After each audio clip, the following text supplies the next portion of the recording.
everyone, it's Agnes, and today I have an interview with a very special guest. It is with Boni Lonnsburry. Hello, Boni. Welcome to the interview. Hi, Agnes. So glad to be here. Oh, I'm very, very pleased to have connected with you, and you have a very special book called The Map that we are going to discuss today, and that book has been very significant in my life, and it was probably, I would say, in the top two books that helped me create the life that I have today. And it is a very thorough book, and it is, like the title suggests, a map of how to do that. I now currently go from Sydney to London to the south of France, between three countries, and it was through setting intentions and writing out my desires, following your steps in your book.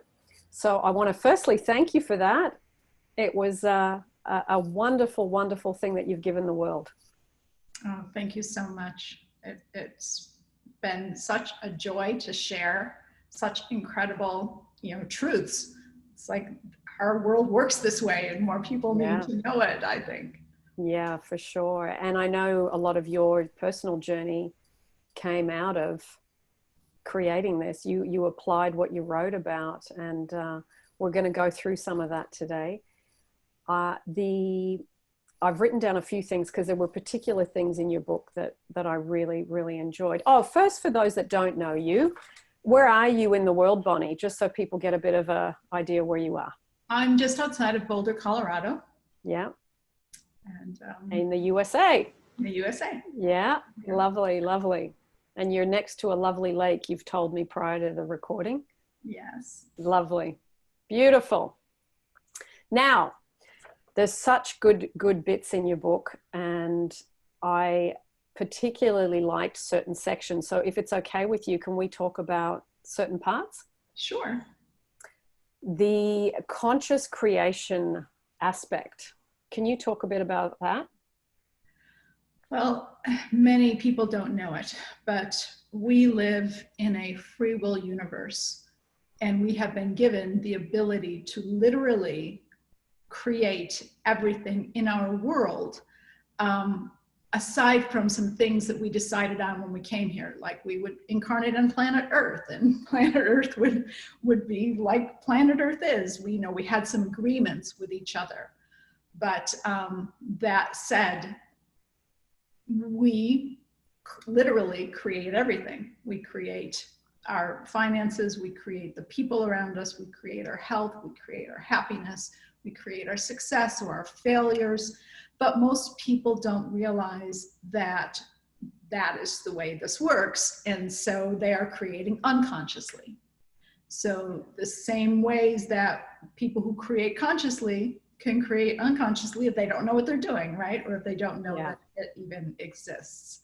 So conscious creation is, first of all, knowing that you create it all. And secondly, shifting your resonance or your energy that is created by your beliefs, your emotions, your thoughts, the core of which is your emotions, because your thoughts are creating your emotions and your beliefs are creating your emotions. So if you can shift that, you begin to create consciously, and you begin to really enjoy everything in your life, because obviously you want everything to be a reflection of your deepest and truest desires and joys.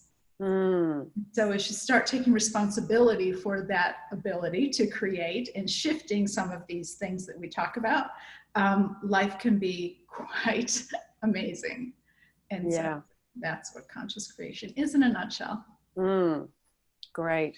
My viewers are very used to, well, I've actually read bits out of your book, so they're used to this language, but it's good for them to hear it in different ways, and to go into just looking at things from different angles, because how one person explains it, it might be slightly differently worded, especially when we're in different countries. We use different lingo. It's lovely for them to hear it. And also we're going to go through and go into a bit more detail.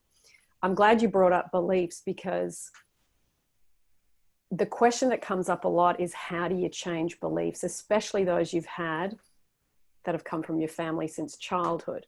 So you go into changing, I was looking at your book, the level 2 beliefs. Can you talk a bit more about changing beliefs and what you were talking about as level 2 beliefs?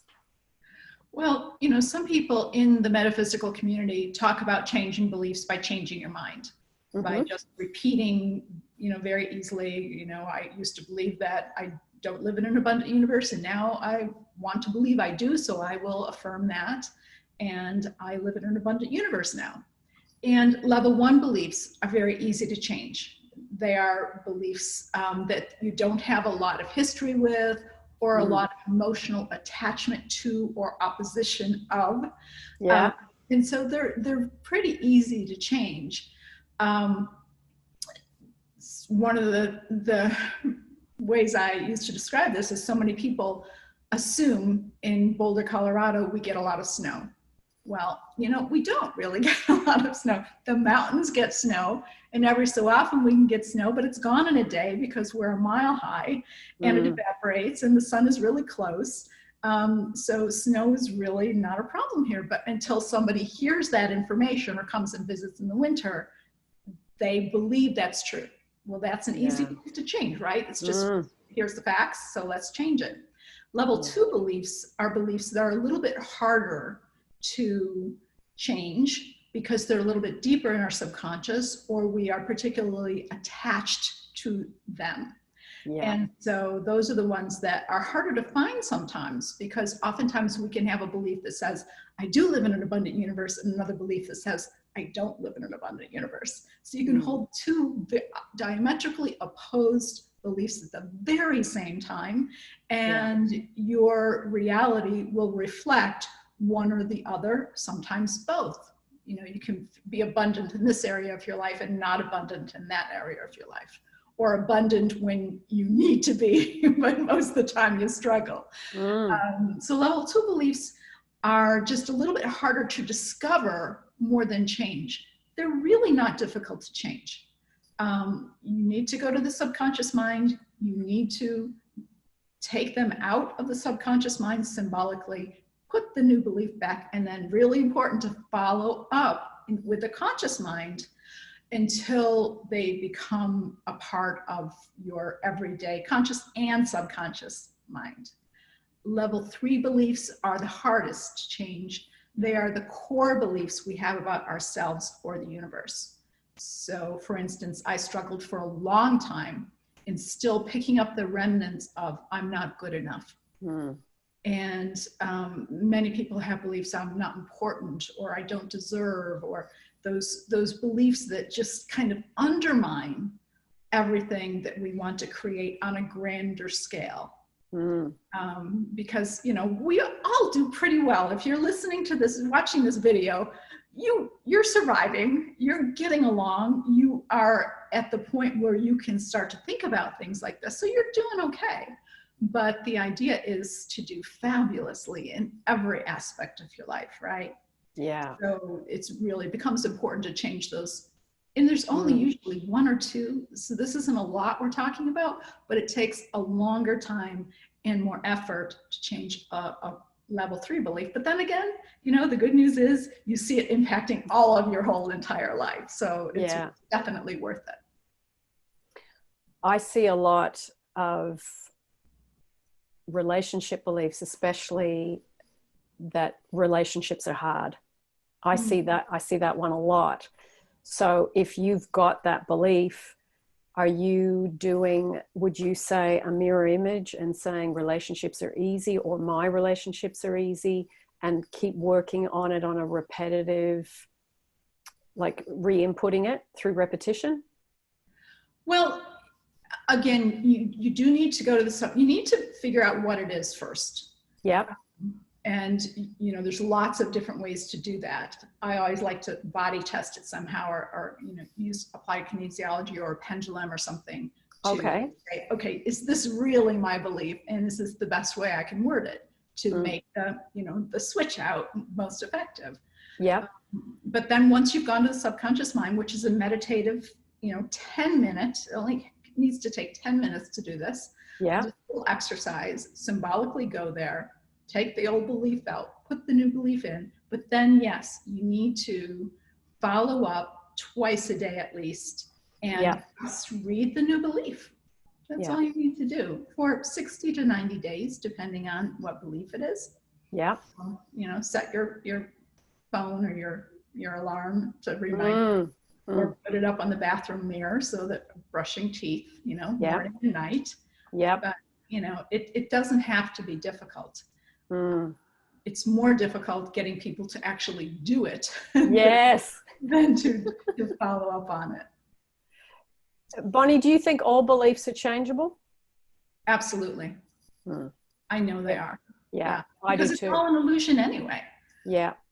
So if it's an illusion, then you can create anything that you want. It's like, you know, can you draw a circle and not a square? No, you can draw both, right? Yeah. It's all pretend, so draw whatever you want. Nice. Nice. I think that'll give people a lot of hope. I agree with you. I think they are changeable, but you have to identify the negative first and then work on. It's very systematic and methodical a lot of the time. So yes, it is about committing to yourself to do it. That's the turtle. I always say the turtle wins the race, not the rabbit. Yes, absolutely. Okay. So you talked about, and this is people love knowing about this, so I'm going to ask you about this. You wrote in the map about accelerating the process and the secret to faster change. People seem to really love, how can I get this quicker? How can I get there quicker? So can you share a little bit about that? Geez, it's been a while since I read the map. That's all right. Your thoughts about it, I'm sure, will be close enough. You absolutely can accelerate in many different ways, you know, but the most important thing is to enjoy the process, to really enjoy the journey, because this is going to be the journey for the rest of your life. When you really get that you create it all, you're going to have more dreams. You're going to have bigger dreams. You're going to have deeper dreams, you know, more meaningful dreams. And so, you know, you're going to be doing this for a long time. And sometimes you need a break. Sometimes you need to just let the new energy integrate in. So you don't want to be too much in a rush, but if you can practice gratitude on a regular basis, that's a huge accelerator, just huge. Yeah. You can stay happy, you know, really get yourself so that, you know, I'm creating everything. I can choose to focus on what's great this very moment of this very day, even if, like, I was in the middle of, you know, my house being foreclosed upon and no money and no hopes and no job and no future. And I still, you know, brought myself back to the present moment and said, okay, what matters is what my emotional state is right now, just because it feels awful being in scarcity. It feels awful being afraid. So right here, right now, you know, I've got my coffee, I've got warmth, I've got shelter. I have, you know, so much to be grateful for just right now. So let's focus on that. Yeah. And then, you know, working with your unseen friends. Ask. They, you know, that's the more real. This really is just an illusion. So if you can start to spend some time on the other side in meditation and start to get to know your higher self and your soul and your guides, they can help you accelerate it. And it's usually not by doing more, but by being more of who you really are. Yeah. Which goes back to feeling great and taking your time. And so I'm not sure that's what I wrote about, but that's what I feel today. That's all right. I do think, I mean, this whole industry, whether you call it self-help or new age or whatever words you want to use, there's so much emphasis on techniques and so much emphasis on, you know, try this, try that, write this. And all of that is I find really wonderful, but it's like two halves of a nut. The first half is all the techniques, but the other half of the nut is the half we don't really put as much emphasis on, like you were talking about, the unseen friends, your higher self. And I would add surrender, letting go, and allowing, because it's all inactivity. And do you find that that's important in the work that you do? Absolutely. Absolutely. Trust enters into it. And once you've done a few, set your intentions and changed a few beliefs and seen some results, and people, you can see a result within 72 hours. Okay. It doesn't have to take forever. You can see signs. And as you start to realize that you do have this power to change things, the other thing to realize is there's a cadence in the physical world, and there's a cadence in us, and there's time lag. And so, you do the work, you put forth your dream, you change the beliefs that are in opposition, and you do the work, but then you say, okay, the universe has it now. Yeah. Now I'm going to relax. I'm going to enjoy my life, and I'm going to just, be who I am today, the best person today I can be, and have fun. Yeah. And then, don't forget about it, but certainly there comes a time when you have to let go and let the universe do what it does. For sure. And I find, I remember reading an affirmation from Florence Scovel Shinn years ago, and she said, I'm now open to the known and unknown channels. And I remember when I practiced that over and over and over, some of the most incredible things happened because they were in the unknown channels category. They were things I could have never imagined, with people I hadn't met or places I couldn't have even dreamed of going to. That wasn't in my realm of the known channels. So that's where the incredible things beyond what you in your little world could see or think of or imagine. And that, when you really let go at that level, that's when the most profound changes can occur. It's so amazing, isn't it? Yeah. And we as human beings try to control so tightly. We do. And we're taught that. We're taught to, do the hard work, and, soon it'll pay off, and, figure it all out, and worst case scenarios. And it really doesn't work that way at all. And it's such an energy drain when you live like that. When I look back in my 20s and 30s, so I lived like that all the time. It got easier in my 40s, and now in my 50s, the surrender, letting go, and allowing, and the gratitude is, I work way more on that than on any techniques, because it's letting go of dissatisfaction. It's hopping into being satisfied, being grateful, having appreciation. Those are the emotions and the feelings that just draw in things so easily, and you expend very little energy compared to what you used to. And that energy typically pushes it away, because what's the underlying belief? I have to control this. It's not going to happen automatically. I don't have the power. I have to make it happen. It probably won't happen unless I, stress out and worry and control. And exactly. Yeah. Lovely. Okay. I wanted to ask you also, you wrote a really wonderful chapter on intentions and core intentions in regards to, I'm going to pick one for you to talk about because it's the number one hot topic, is romantic relationships. So can you talk a bit about core intentions in regards to that subject? Well, you have to know what you want in order to get what you want. Yeah.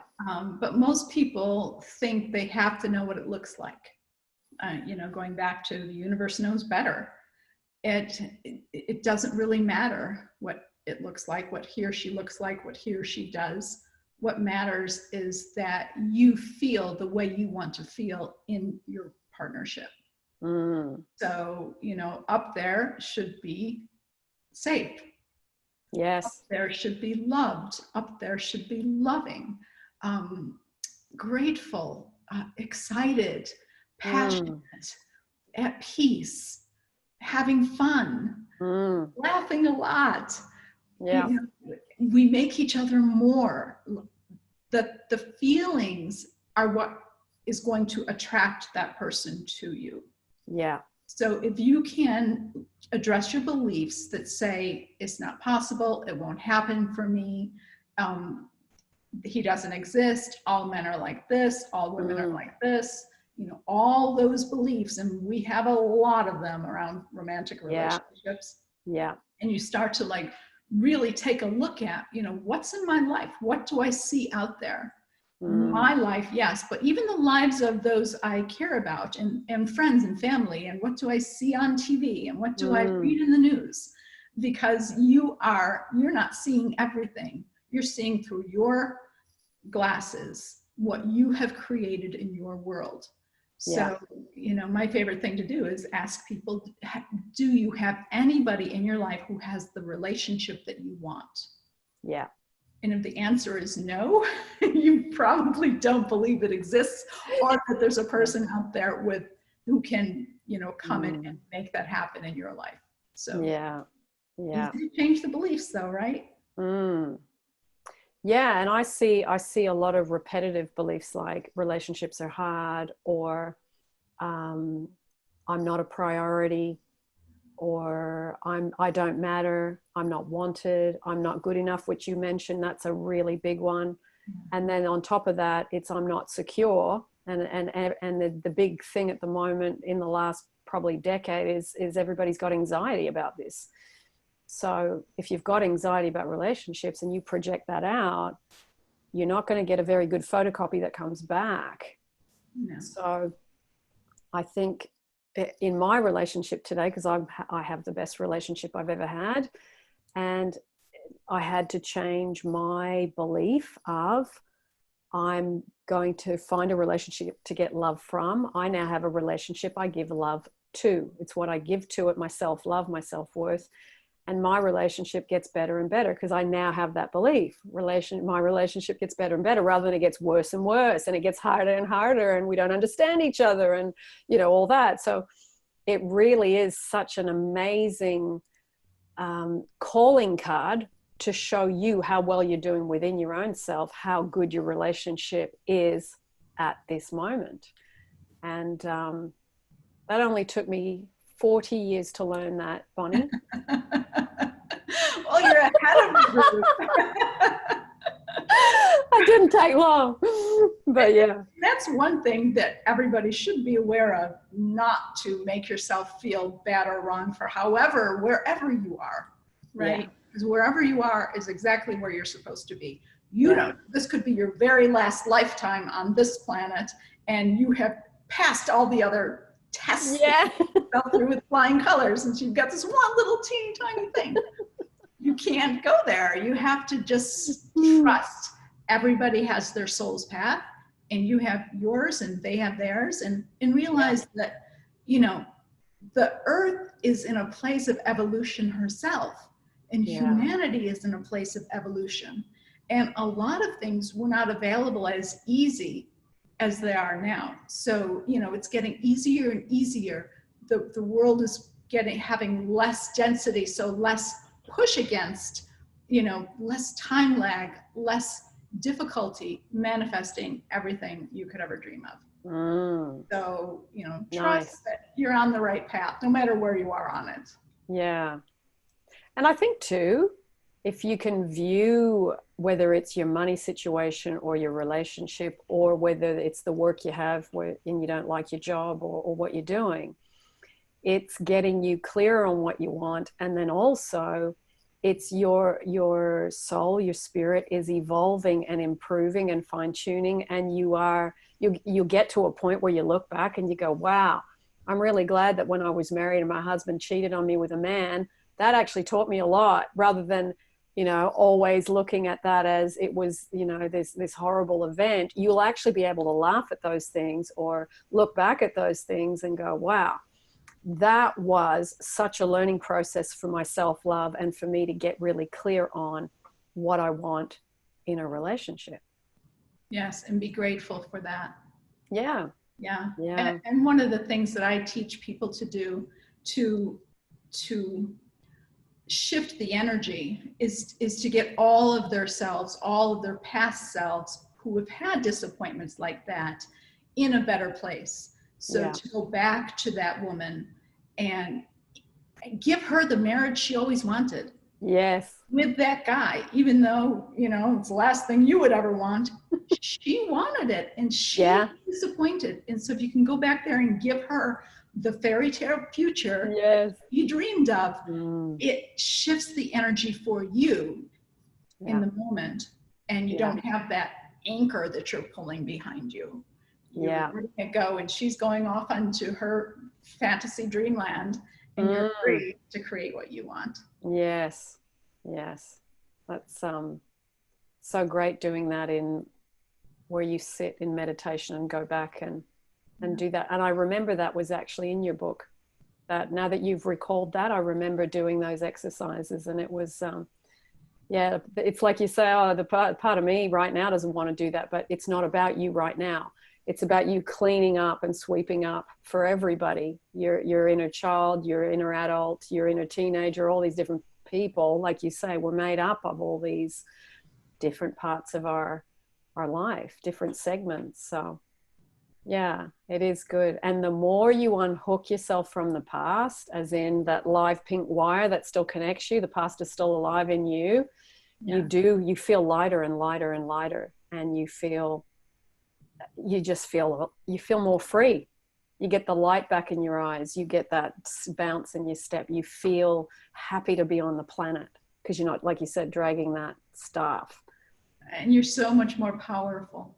Yeah. You have taken back the power that you gave to those past selves and assigned failure to.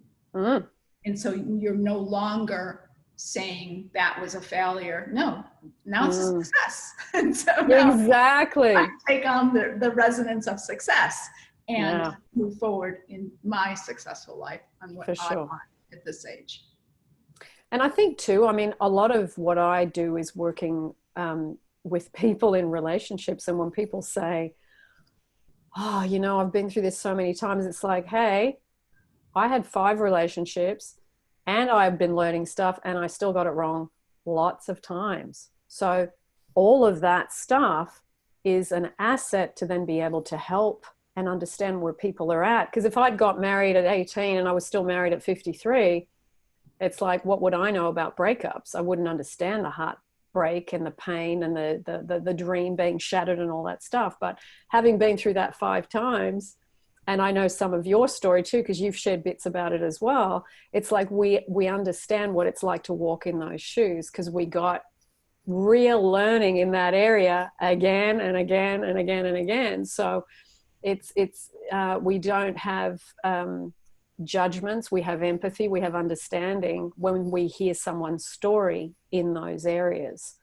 And I think that gives people some reassurance when they hear your story in your books, or because I know you've got a YouTube channel as well, and you've shared different YouTubes to help people. And you know, we will be adding all that at the end of the YouTube in the description, so people can find out about that in more detail. But all of that, people connect to a story, your story, and they see themselves in it if they've had that similar experience. And that is what connects us on a deep level. Absolutely. Absolutely. And to remember that in every heartbreak, in every difficult learning experience, are gifts. And, you know, remember somebody giving me the advice that, okay, yep, you are looking for the man of your dreams. So go back to all the men in your life and write about what was fabulous about them or the relationship or what you learned. Yeah. And that was a powerful exercise. Because I did learn a lot. Even if you're learning, I don't want that. That's a powerful learning. Yeah, my ex-husband taking off with a man. Yeah, no, I didn't want that, but I did learn a lot from it. Don't create that again. No, I think I'll step over that one this time. Oh, I had a very strong desire to have a fully heterosexual man after that one. Yeah. Oh boy, it's good to laugh at it though. Now, let me have a look what else I've written down. because I had a few other little bits and pieces. Oh, another topic, inspired versus non-inspired action. How do people tell the difference? Well, you know, Bashar, I'm not sure if you know who Bashar is, but Bashar says that action is the language of the universe. So I believe, and they believe, and many teachers believe, that you have to take action on what you want to create in order to ground it, in order to give the universe the solid knowing that, yes, I'm serious about bringing this into the physical world, not just my mental, emotional world.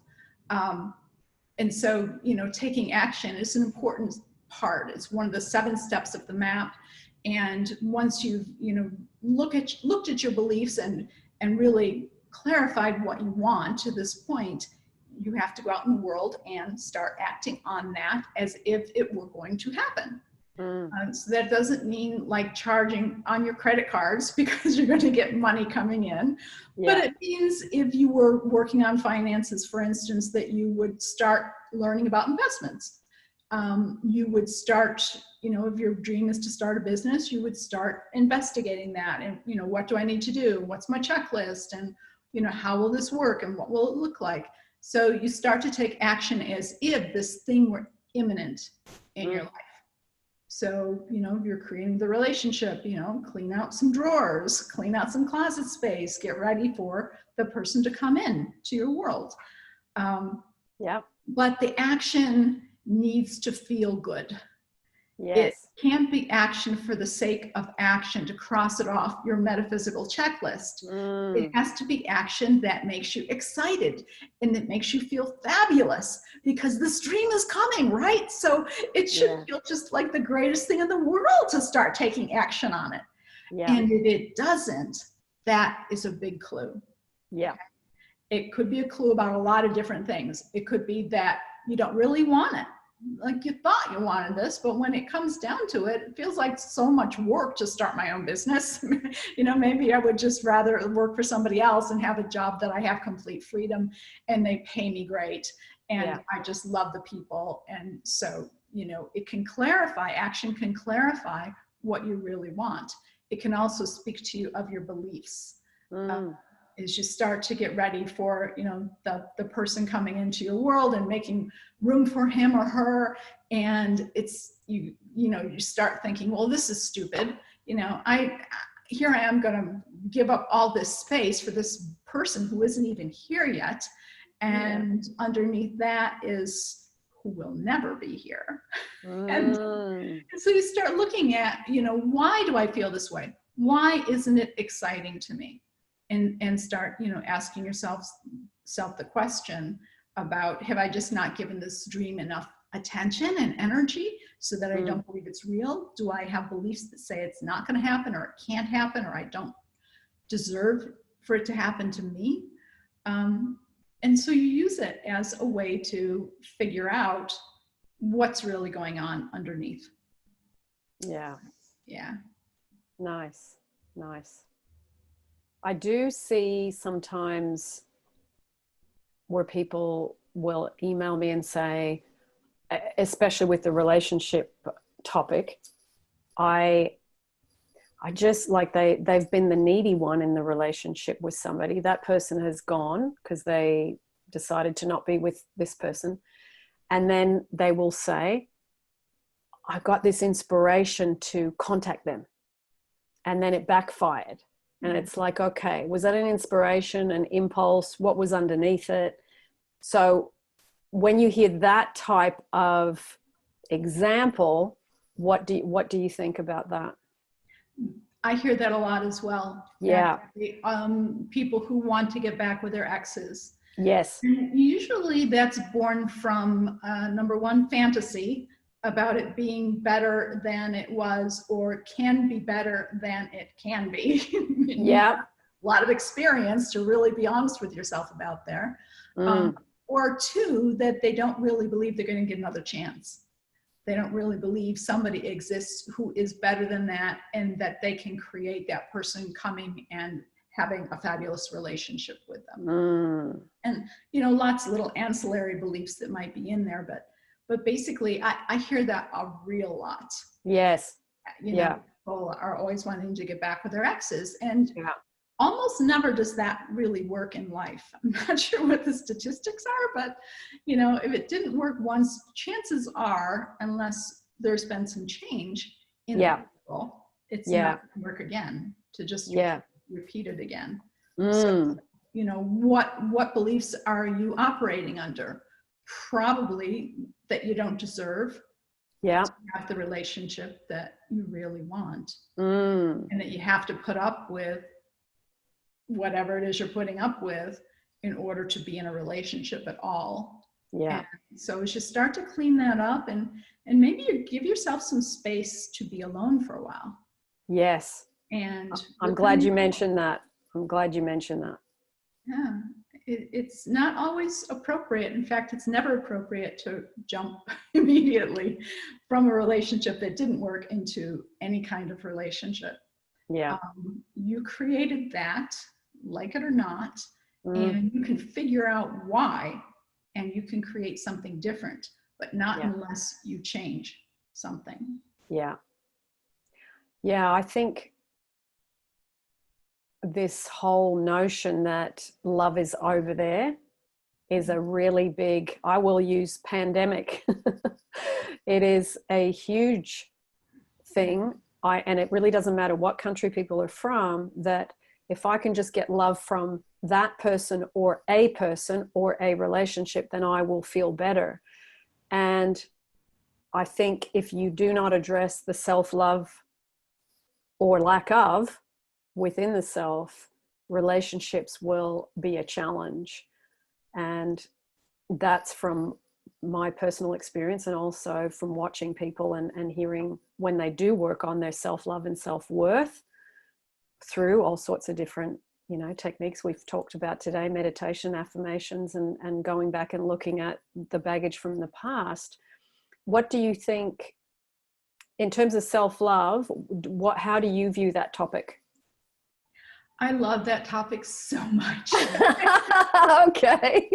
Yeah, I'm working on a new project for me, and it is crystal kits, combining crystals with topics, and intentions and beliefs and actions, and going deeper, and what the crystals do, and so the first one I developed was crystals for self-love. Because it's just it speaks to everything we want to create. You don't love yourself deeply and feel deserving of this incredible life that you can have, you are not going to allow yourself to have it. You just won't. And almost nobody is born and nurtured enough to have total self-love. I've not come across anybody yet. Even if your parents are fabulous, there'll be something that happens. And this is why we're on the planet, right? We're here to grow. And not just parents, but other authority figures and siblings and peers, they all kind of chip away at your self-esteem and your self-love and your self-worth. And, and that's in the best scenario. And most of us have very unconscious parents who are shame-based themselves. And so what do? They dump shame on their kids. And so, somebody has to just, say, stop, enough. This chain of pain ends with me, and I'm going to heal what needs to be healed. And then I'm going to create this person who is worthy of me and me of them. It's so great seeing, I would say, in the last 30 years, the people that have been doing this work since Neville Goddard and Louise Hay and, Joseph Murphy, all the older teachers from us prior to us being born. And we've had the benefit of reading and learning from all of them. The people that have read those and have now had their kids they are now able to inject the teachings into that generation. So it'll be really interesting to see how that generation flourishes with that knowledge from a very young age. That to me is I'm really looking forward to seeing how these adults, how they think, how they move through the world, how they create, how they just know about all this stuff and the lives that they have. It is, and I do know some of them because some of them I've interviewed and they're in their 20s and 30s and they've grown up with parents like that. So that is just endlessly exciting to me to see. But like you said, Boni, no one I think is been unscarred by something. Like even if your life was great, people around you may have died, or you may have been in a country that had a civil war or whatever. There's always going to be factors that have impacted you in a negative way at some point. Yes. So, and but that if is, you know it's healable, if you brought up that it's healable, I mean, that, I think is the huge difference. It is. It is. Oh God, I could talk about this all day. It's such a fabulous, it is such a well, it's so exciting. I mean, I thought life I'll be 63 in October. Yeah. And I never thought life could be so exciting. Yeah. Let alone at this age. Yeah. And just, so much to create and dream and be creative around, and watching what's going on in the world and watching it shift and change, and that something fabulous is going to come of all the craziness. Yeah, absolutely. Yeah, that's wonderful. Boni, thank you so much for giving your time and sharing. Now, before we go, is there anything else you want to mention? I'm going to add in all the links that we have discussed today so people can find you directly, and those, I have mentioned the map before, and I know some went and got it because they've emailed me and told me, but now there will be the experience of you talking about it, which will be great. But do you want to mention, because I know you've written other things since the map, do you want to mention what those are? Well, I've written the Map to Abundance. Yes. I expect it to be just a little, extra book that would kind of talk about abundance, but it ends up, it's almost 3 times as long as the map. Oh. Abundance is so intricate. Yeah. It's been so maligned in our world, and money has been made such a bad thing. And so it just took a lot longer to explain everything. The Map to Abundance has a workbook. The map has a workbook. And I've written a couple books about messages from your unseen friends as well. Lovely. I will actually, they are all on Amazon? They are all on Amazon. And if people want to read the map for free, it's available to be read over a year's time via email. Okay. Sign up for that on my website. Oh, lovely. Lovely, lovely. That'll be wonderful. I'm actually I'll add the Amazon links specifically, as well as, all the bits and pieces to you as well. So thank you so much. It's just a real thrill because I read your book, I don't even know how long ago, maybe over 10 years ago. A friend of mine bought it and said, you have to read this. And I was talking to her because I've been discussing this topic with her. She's in her 70s.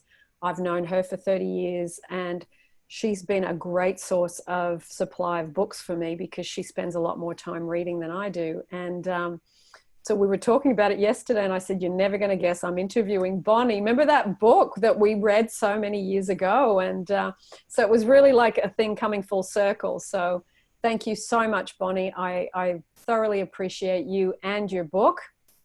And maybe we can do another interview at a later date about book number 2 and go through that, because you're such a thorough writer. That is the part of you and your book that just blew my mind, how thorough you were. And it's very, very specific, and you can get so much out of following this. And my life is a testimony to what your book said it would do. I'm living the result of that. So It's wonderful to be able to say that. So thank you for joining us. Thank you to all the viewers for being here with Boni and I. And as always, I will see you in the next YouTube.